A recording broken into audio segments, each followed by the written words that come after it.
So, Rick, there's a lot of stuff going on in wrestling. Of course, this weekend's the big AEW pay-per-view. We see MJF getting his first real big world title shot on pay-per-view like this. It'll be him taking on John Moxley. Of course, Moxley has really been one of the MVPs of AEW this year, especially with all the stuff going on with folks going down with injuries and suspensions and what have you.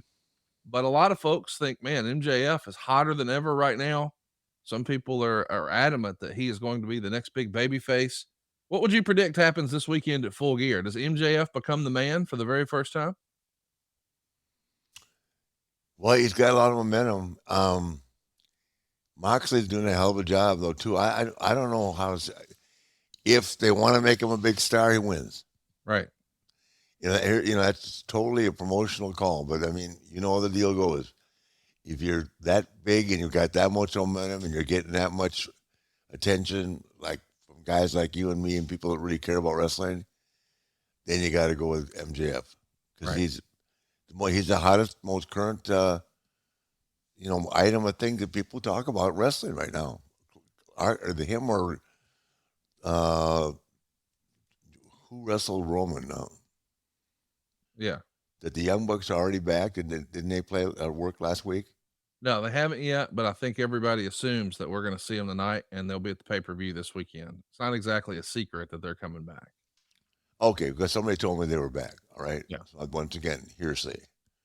When you get a bunch of wrestlers together, you hear a bunch of stuff. And, well, I mean, listen, they're running commercials as if it's a commercial storyline thing. They're trying to set up a trios match because technically the Bucks and Kenny Omega were stripped of the trios titles as soon as they won them because they had the whole backstage situation.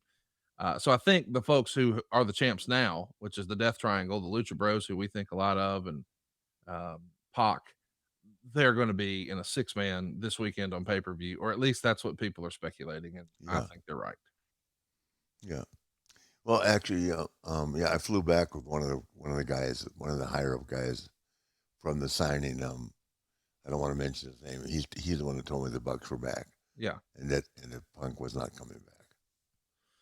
So it wasn't some random guy. So, two questions now. We talked about John Moxley and MJF.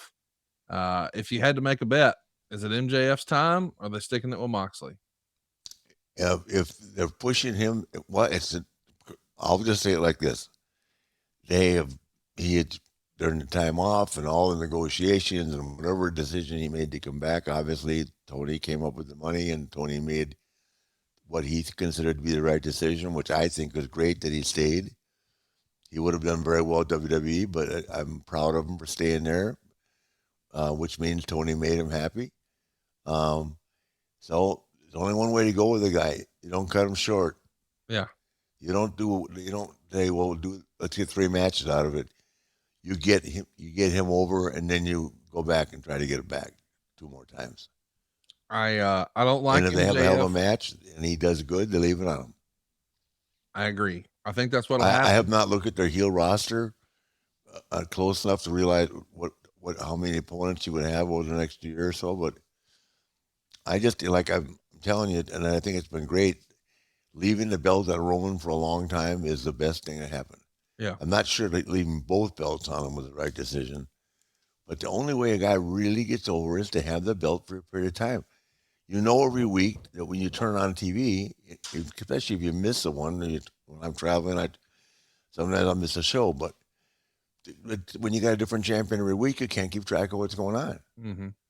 Before we get there, we got that AEW pay-per-view this weekend. I think this will be the first time we've seen the former Page, Saraya, butchering that name, is going to be taking on Dr. Britt Baker, DMD. I think since it's her first match back, she's got to get the dub, huh? Absolutely. I mean, there's an example we're talking about a severe neck injury. I don't know how all of a sudden she got well, but I certainly wish her well. She was a hell of a hand.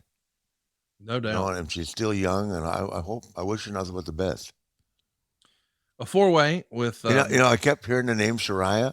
Mm-hmm. I didn't realize it was Paige. There you go. That's her real name. I missed her on TV, so I missed her, and I've been traveling so much I've missed some of the AEW shows. But I'm glad to see she's back up and running.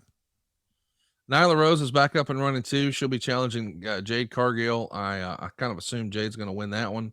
We got Luchasaurus having a steel cage match with Jungle Boy Jack Perry.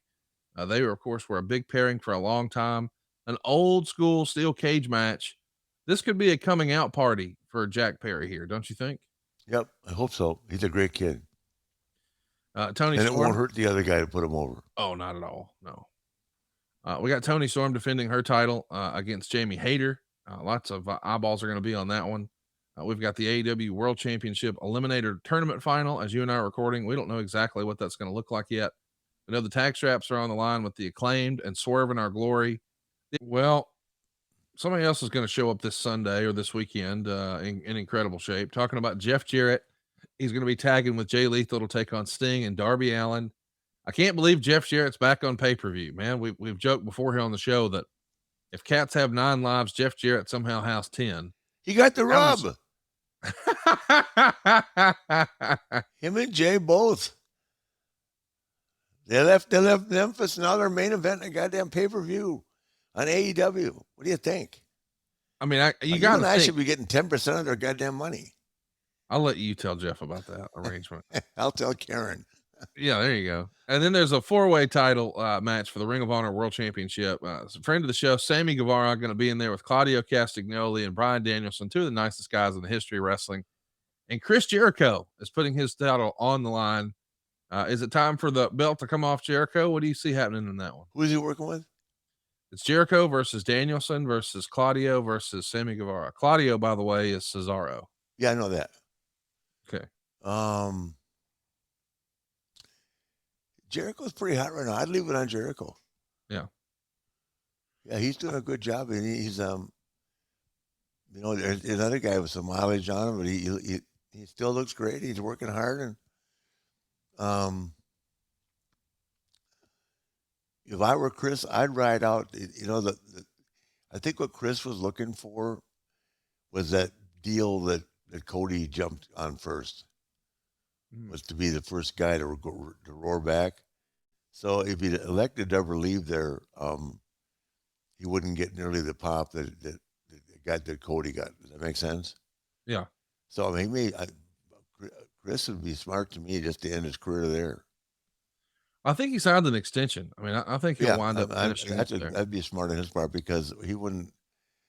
I don't know that he'd get the push. He'd certainly get the respect, but I don't know if he would get the push from WWE that he's getting there. And why let go of a good spot? I think him and Moxley have sort of stood out as the AEW superstars this year, the backbones of the company. So I think he'll be there till the end. I am curious. Lots of people criticize AEW. That's like a cool thing to do.